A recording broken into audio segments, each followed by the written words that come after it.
Buenos días, estimados estudiantes de la licenciatura en Criminología y Criminalística. Les saluda con gusto la maestra Magali Gabriel para darle continuidad a la clase del día 22 de abril. Dando continuidad a la materia, hoy el tema a impartir sería el objeto de la criminología, el delito, el delincuente, la víctima, el control social y el comportamiento delictivo. Bien, como su nombre lo dice, ya que sabemos que la criminología es una ciencia interdisciplinaria que se ocupa de estudiar el delito, al delincuente, la víctima y el control social, pues vamos a hablar del comportamiento delictivo, ya que se trata de suministrar información valiosa, válida, asegurada, sobre los génesis, la dinámica y el problema criminal que existe, enfocado en sus diferentes variables y aplicarla a diversos programas, hablemos preventivos o de seguimiento delictivo, ya que tenemos que la criminología es la ciencia social de carácter autónomo que tiene por objeto el estudio del crimen, del criminal y la víctima, para saber cuál es el modus operandi, la causa que origina el crimen, por qué de ese comportamiento criminal y qué consecuencias va a generar a la víctima, ya que de acuerdo a los diferentes casos a trabajar, a estudiar y a conocer en la etapa de la criminología, estudiando al crimen y al criminal, y en su consecuencia a la víctima, pues vamos a saber cuál es el objeto de cada uno, por qué se cometió, para qué se cometió, el causal, como hace rato se los mencionaba, de esta situación. Bueno, como tal tenemos que el objeto de la criminología es estudiar el comportamiento de los delictivos, ya que la sociedad va a responder a muchas situaciones, pues en cuanto a miedo. Hoy vemos en las calles, en cuanto a las situaciones delictivas, hablamos de un delito en específico, el robo. Tenemos que en ciertas colonias te ponen ahí, ladrón, si te acercas, te vamos a golpear, o vecinos unidos, o sea, carteleras de señalamiento. Tú llegas aquí, te corresponde esto. Entonces, si estamos estudiando el comportamiento delictivo, pero también vamos a ver la reacción de la sociedad, cómo responde a estos actos, qué vías va a optar o a ocupar para poder salir de esta situación o para poder prevenirla.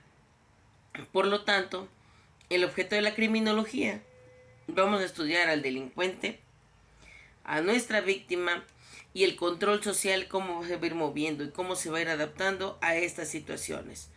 Bueno, ¿qué puedes, que es pregunta para ustedes, qué puedes señalar como el control social en el objeto de la criminología?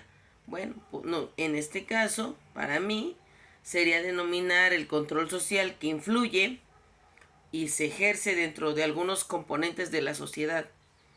¿Qué tanto vamos a trabajar en conjunto para que estos comportamientos vayan disminuyendo?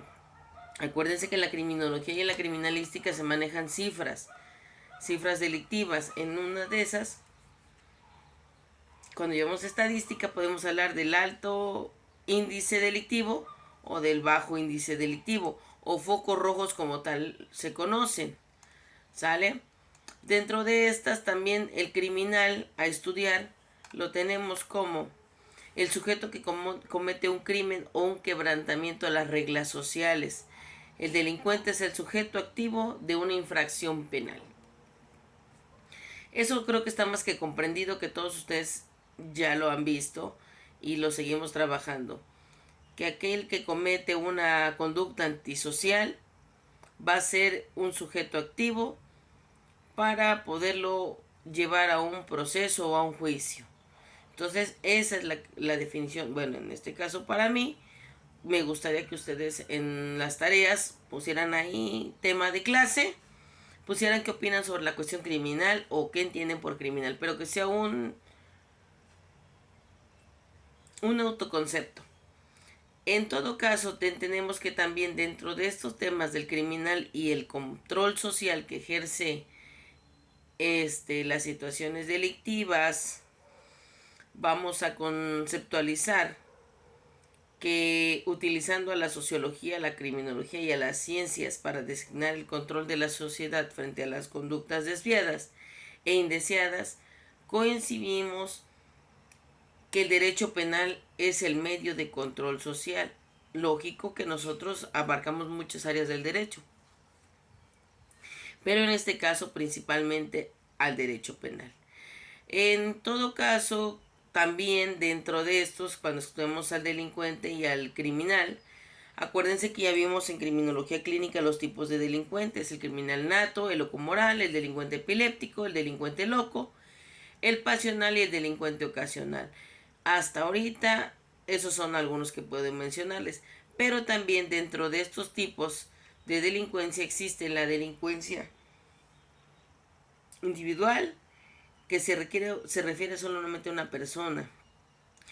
La delincuencia organizada, que es un grupo de personas. La delincuencia común, el ocasional, el, el oportuno. En la delincuencia circunstancial, les decía yo, el oportuno, el que ve que la circunstancia le puede favorecer y no iba a hacer esa fechoría, pero bueno, la comete. Y la delincuencia en esa cuestión, ahora llamada ciberdelincuencia. Creo que todos ustedes están empapados hoy cuando hablamos de la ciberdelincuencia, que son temas que hoy los tenemos más que nada definidos, ya que tenemos el tema principal, que es el secuestro o el cibersecuestro, el hackeo de cuentas, el hackeo de datos personales. Entonces, me gustaría que hicieran una pequeña reflexión sobre los tipos de delincuencia y en este caso específicamente ciberdelincuencia. Como tal, tenemos que un delincuente y sus características, según EISEC, nos menciona que la personalidad de la delincuencia sería una persona activa, impulsiva, una persona neurotóxico, excitividad autónoma, el psicótico, alto. ¿Por qué? Porque pues hablamos de personas que ya no pueden ver a alguien y les genera, en algunas personas les genera estrés, en otros pues quisieran ya que no existieran. Me ha tocado ver personas que con trastornos de personalidad, de bipolaridad, en donde sus maneras son muy cambiantes, pero dentro de esos cambiantes quisieran que las personas que están viendo a su alrededor dejaran de existir. Bueno, hoy nos tocó hablar de este tema sobre la delincuencia, el delincuente y la víctima, y en cuanto a las características de la víctima, pues hay que estudiar los tipos de víctima y saber qué consecuencias trae en diferencia, bueno, de acuerdo a cada delito, va a enmarcar mucho la situación de qué tanto influye o enfocaliza los traumas para la víctima. Bien, quisieran el tema de ciberdelincuencia o el tema que ustedes quisieran, que lo comentaran, de los tipos de delincuencia, enfocada a una víctima, y qué creen ustedes o qué tipo de consecuencias creen que traiga ese tipo de delito a una víctima. Ok, jóvenes, pues el día de hoy son temas pequeños. Nos tocó hablar de estas características y el derecho penal a dónde está enfocado, en cuanto a la situación del delito, del delincuente y la víctima. ¿Sale? Pues si existiera alguna duda, saben que tienen mi número de WhatsApp. Estamos para servirles y espero verlos la próxima semana. Si hay alguna duda, háganmela saber y les deseo excelente día. Buenas tardes.